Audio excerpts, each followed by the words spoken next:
Me llamo Ana, tengo 81 años y quiero contarles sobre el martes en que me di cuenta de que nadie sabía que seguía con vida. No de forma dramática, no como pensarían. No me había caído, no había pasado nada. Estaba aquí mismo, de pie frente al fregadero de la cocina, el agua corriendo sobre mis manos, y se me ocurrió, así sin más, como entra una corriente de aire frío por una ventana que olvidaste cerrar, que no había pronunciado una sola palabra en voz alta en 4 días. 4 días. Y la parte que más me inquietó no fueron los 4 días en sí, fue que no me había dado cuenta hasta ese momento. No había sentido nada. Solo martes, luego miércoles, luego el fin de semana y de vuelta al martes otra vez, y el silencio había sido tan constante que había empezado a sentirse como compañía. Cerré el grifo y me quedé allí parada durante mucho tiempo. Había pasado 60 años siendo necesaria. Para Eduard, para 6 hijos, para cualquier trabajo que me estuviera pagando en ese momento.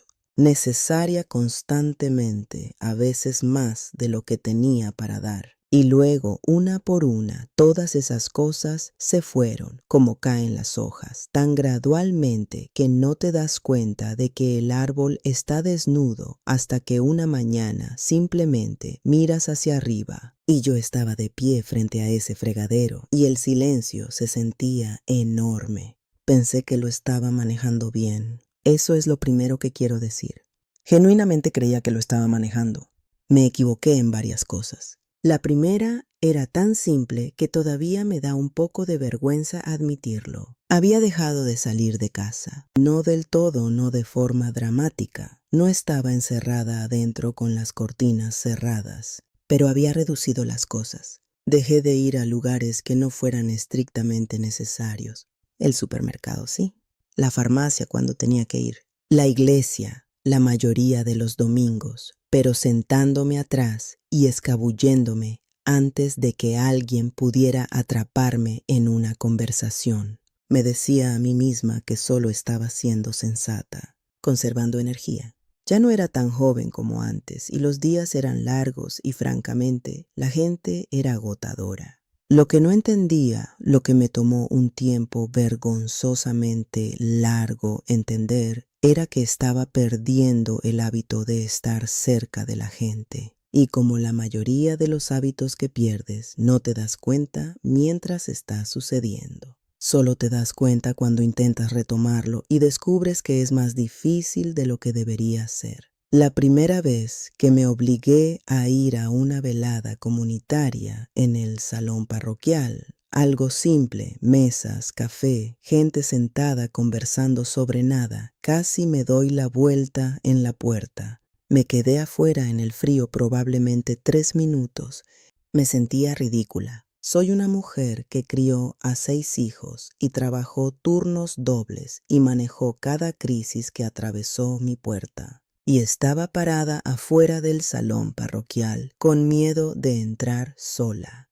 Entré. Nadie hizo aspavientos. Una mujer llamada Berta, a quien conocía vagamente desde hacía años, movió su bolso de la silla junto a ella y dijo: «Siéntate, Ana. Me están matando los pies y necesito a alguien con quien quejarme».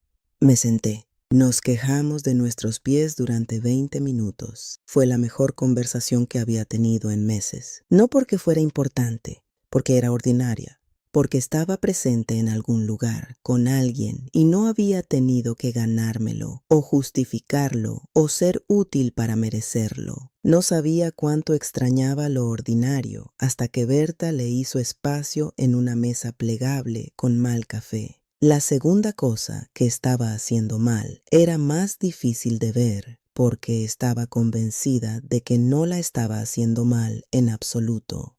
Mi salud. Siempre había sido el tipo de persona que seguía adelante. No te sientes bien, sigues adelante. Estás cansada, sigues adelante. Has estado ignorando esa cosa en tu costado durante 2 meses.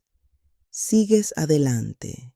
porque siempre hay algo que necesita hacerse y detenerte a ocuparte de ti misma se siente autocomplaciente. Esa actitud me había servido de ciertas maneras a lo largo de los años. También casi me había costado algo serio, unos 3 años después de que Eduardo falleciera. Había estado teniendo lo que yo llamaba mareos, que es la palabra que usas cuando no quieres decir que casi te sentaste en el piso de tu propio pasillo 3 veces en una semana. No estaba alarmada. Pensé que era cansancio o el calor o simplemente tener 78 años, lo cual había decidido que era una explicación razonable para la mayoría de las cosas. No había ido al médico en más de un año. Había reprogramado 2 veces porque siempre surgía algo y luego dejé de reprogramar porque me sentía bien, mayormente, y bien se sentía como suficiente. Mi hija menor finalmente me llevó cuando casualmente llamó durante uno de esos mareos y escuchó algo en mi voz que yo no había escuchado. No hizo un escándalo al respecto, solo dijo, «Te llevo el martes». Y lo dijo de una manera que no era una pregunta. El médico miró mis números y se quedó muy callado por un momento. Luego dijo, «Señora Carter, ¿cuánto tiempo lleva sintiéndose así?» Dije, «¿Unas semanas?»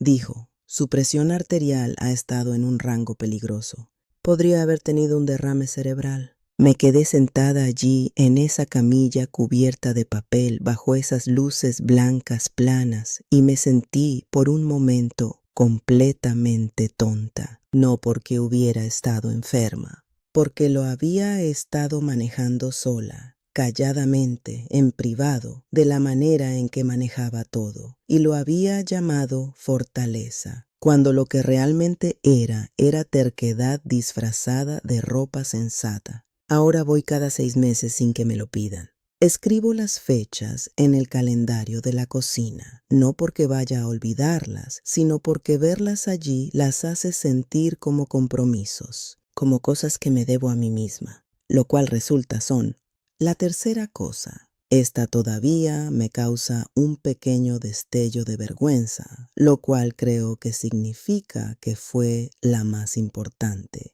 Unos 2 años después de empezar a vivir sola, había dejado que la casa se descuidara, no colapsada, no arruinada, solo permitida a acumular calladamente la evidencia de una persona que había dejado de actuar para nadie, incluyéndose a sí misma. Correo en la mesa de la cocina que seguía pensando organizar.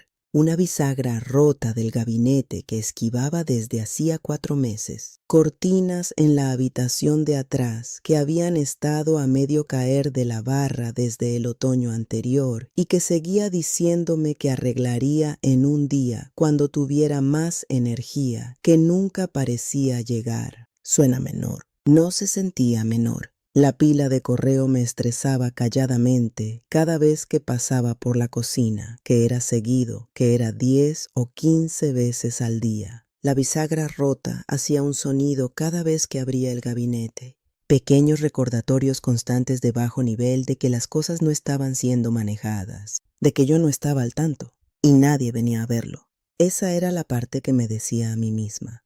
Nadie viene, no importa, pero yo lo estaba viendo.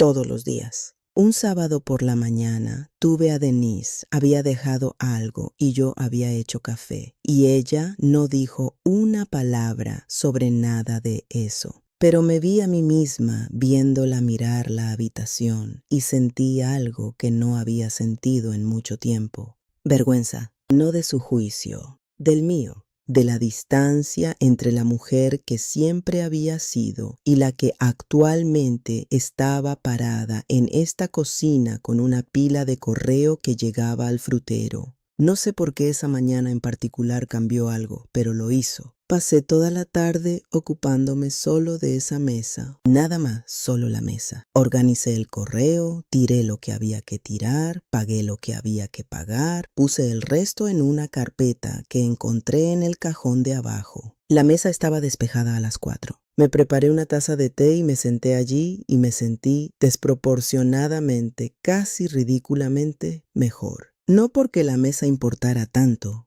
porque yo sí, diré esto. También encontré 3 cosas en esa pila que genuinamente había olvidado, incluyendo una tarjeta de cumpleaños para uno de mis nietos que no había sido enviada. No voy a decirles cuál. Eso es entre mi conciencia y yo. La bisagra del gabinete se arregló la semana siguiente. Las cortinas la semana después. Contraté a un joven de la calle para que se ocupara de algunas cosas que no podía manejar yo misma. No me encantó pedir ayuda. Lo hice de todos modos. Puedes caer en la idea de que porque vives sola, el estado de tu hogar es solo sobre practicidad, sobre función. No lo es. Es sobre lo que te dices a ti misma cuando caminas por las habitaciones cada mañana. La 4ª cosa se fue acercando tan lentamente que no la reconocí hasta que alguien más la nombró. Había dejado de comer apropiadamente. No dramáticamente, no estaba pasando hambre, pero había reducido toda la operación de cocinar a lo que requería menos esfuerzo y se podía comer de pie. Un pedazo de pan con algo encima, un tazón de cereal a las 6 de la tarde, galletas, cosas que no requerían platos o sentarse o la ceremonia de una comida. Porque ¿para quién era? Ese era el pensamiento que tenía cada vez que miraba la estufa. ¿Para quién es esto? No hay nadie para quien cocinar. Nadie con quien sentarse frente a frente. Nadie que note o le importe si hice algo real o solo comí lo que estuviera más cerca. Pero después de varios meses de eso me sentía terrible. No enferma exactamente, solo plana, baja y cansada de una manera que no mejoraba con el sueño. Tomó que mi hermana Gloria lo señalara. Había venido por el fin de semana y me vio comer medio pedazo de tostada para la cena y dijo, no de forma cruel pero claramente, Ana María, no te estás cuidando. Comencé a sentarme a la mesa para las comidas, incluso cuando era solo sopa, incluso cuando era la única allí. Suena como nada. Una persona sentándose a una mesa, pero algo sobre el acto de poner un lugar, incluso uno simple, incluso solo un tazón y una cuchara, le dijo a alguna parte de mí que la comida importaba, que yo valía la pequeña ceremonia. Ahora como mejor, no perfectamente, pero me siento. Y la mayoría de los días eso es suficiente. La 5ª cosa que evité durante más tiempo del que debería fue cualquier cosa relacionada con la seguridad. No soy una mujer a quien le guste pensar en sí misma como frágil. He cargado cosas, literalmente y de otra manera, que habrían doblado a otras personas. Salí de situaciones que deberían haberme mantenido abajo. Y había con los años desarrollado una convicción privada de que simplemente no era el tipo de persona a quien le pasan cosas. Esa convicción es, ahora entiendo, tanto inútil como peligrosa. Una mujer que solía ver en la iglesia, Dorotea se llamaba, vivía como a 3 cuadras. Se cayó en su baño una mañana de invierno. Estuvo en ese piso de baldosas durante 6 horas antes de que su hija pasara y la encontrara. 6 horas, piso frío, sola, incapaz de levantarse. Me lo contó después y la parte que se me quedó grabada no fue la caída en sí. Fue como describió las 6 horas, la completa impotencia de estar allí tirada, incapaz de hacer nada, sabiendo que nadie vendría porque nadie sabía. Esa imagen se quedó conmigo durante meses. No compré un dispositivo de alerta médica inmediatamente. Me resistí, de la manera en que me resisto a la mayoría de las cosas que se sienten como admisiones. Se sentía como conceder algo sobre mí misma que no estaba lista para conceder. Pero me tropecé una tarde, nada grave, solo enganché mi pie en el borde de la alfombra del pasillo, agarré la pared a tiempo y me quedé allí parada por un momento respirando y pensé en Dorotea en ese piso de baldosas y luego pensé en el hecho de que nadie lo habría sabido. La alfombra ya no está, todas las alfombras ya no están, de hecho. Tuve un momento de duelo por ellas y luego recordé que eran alfombras, no miembros de la familia, y lo dejé ir.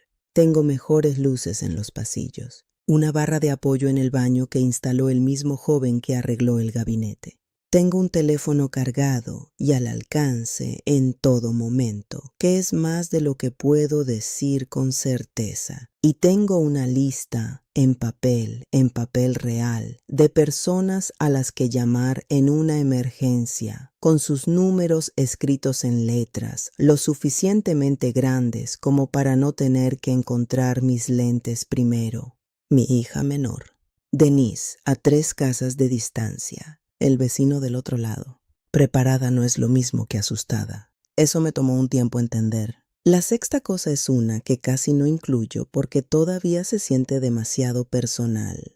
Pero creo que eso probablemente significa que debería, después de que Eduardo murió, después de que los hijos se asentaran de vuelta en sus propias vidas, después de que la estructura de ser necesitada por todos se disolviera, ya no sabía para qué era. No lo digo de manera autocompasiva, lo digo prácticamente. Había estado organizada alrededor de la función durante 60 años. Cada mañana tenía un propósito adjunto, alguien a quien alimentar, algún lugar donde estar, algo que me requería específicamente. Y luego ya no. Y me desperté demasiadas mañanas y no pude responder la pregunta, incluso a mí misma, solo en privado, antes de levantarme de la cama, de para qué era realmente el día. Ese es un tipo particular de vacío, no exactamente soledad, más como ingravidez, del tipo que se siente mal, no bien. Tomó una conversación accidental con Kayla. Estaba haciendo tarea en esta mesa una tarde y levantó la vista y dijo, de la nada, «Señorita Ana, ¿cuál es su parte favorita del día?» Para hacerme darme cuenta de que no había pensado en eso en años. Tuve que sentarme con la pregunta por un momento. Y luego me di cuenta de que estaba sentándome con ella aquí, en esta mesa, mientras ella hacía tarea y yo tomaba café. Y que esta era calladamente una de mis partes favoritas. No porque fuera significativa en algún sentido amplio, porque era mía. La había elegido. Nadie me la había asignado o requerido de mí. Simplemente estaba presente y era suficiente y me gustaba. Comencé a notar más de esos momentos después de eso. El café de la mañana antes de que cualquier otra cosa comience. La caminata hasta la esquina y de vuelta. La calidad específica de la luz en esta habitación alrededor de las 4 de la tarde. Cosas pequeñas, pero mías. El propósito no tiene que anunciarse. A veces es solo la mañana y el café y la luz a través de la ventana y el hecho de que todavía estás aquí para notarlo. La séptima cosa me tomó hasta que estuve bien dentro de vivir sola para admitir. Había dejado que mis finanzas se convirtieran en algo que no entendía completamente. Eduardo había manejado la mayor parte, no porque yo no fuera capaz. Manejé un hogar de 8 personas con lo que traíamos a casa, lo cual requería su propio tipo de contabilidad, pero porque habíamos dividido las cosas de la manera en que la gente lo hacía, y las cuentas y las finanzas habían sido su columna. Cuando se fue descubrí cuánto no sabía, no sobre el dinero en sí, sino sobre dónde estaba, qué era automático, qué se debía, qué estaba entrando. Encontré cosas que había estado pagando durante años que no podía identificar. Una suscripción a algo que Eduardo debe haber configurado que estaba calladamente tomando dinero cada mes por un servicio que ninguno de los dos había usado en una década. Me tomó la mayor parte de un año sentir que entendía mi propia situación. Mi hijo mayor se sentó conmigo durante 2 tardes completas para ayudarme a ordenarlo. No quería pedir, pedí de todos modos. No me hizo sentir avergonzada por no saber, lo cual aprecié más de lo que le dije. Ahora tengo una carpeta, todo en un solo lugar. Lo que entra, lo que sale, cuándo se deben las cosas, cuáles son las cuentas. No es complicado cuando está organizado. La complicación era el no saber. Deberías conocer tus propios números. Todos. No porque alguien pueda estar aprovechándose de ti, aunque esa también es una razón, sino porque saber es su propio tipo de seguridad.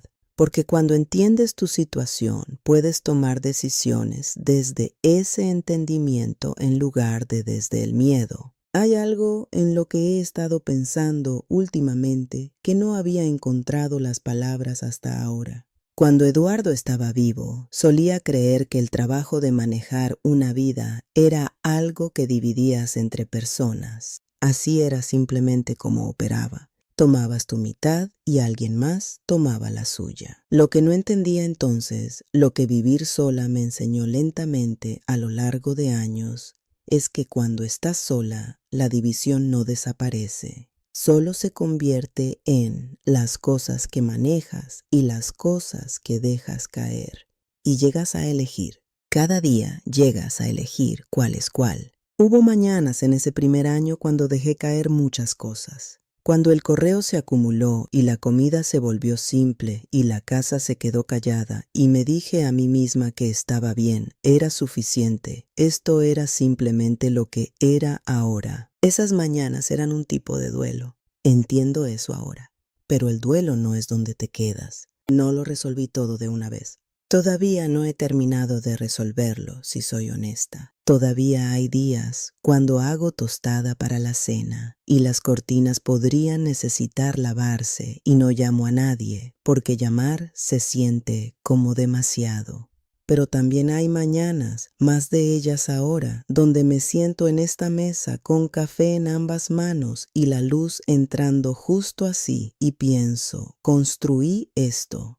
Esta tranquilidad, este orden, esta vida que funciona porque yo la hago funcionar. Nadie me entregó nada de esto. Nadie me dijo cómo. Solo seguí eligiendo las cosas que iba a manejar. Y lentamente, muy lentamente, la lista de cosas manejadas se hizo más larga y la lista de cosas caídas se hizo más corta. Eso fue todo. He estado viva durante 81 años ahora, lo cual equivale a alrededor de 29,000 mañanas. No he llevado registro de todas ellas, pero aquellas por las que estoy agradecida, y hay más de las que a veces me permito admitir, tienden a parecerse mucho a esta.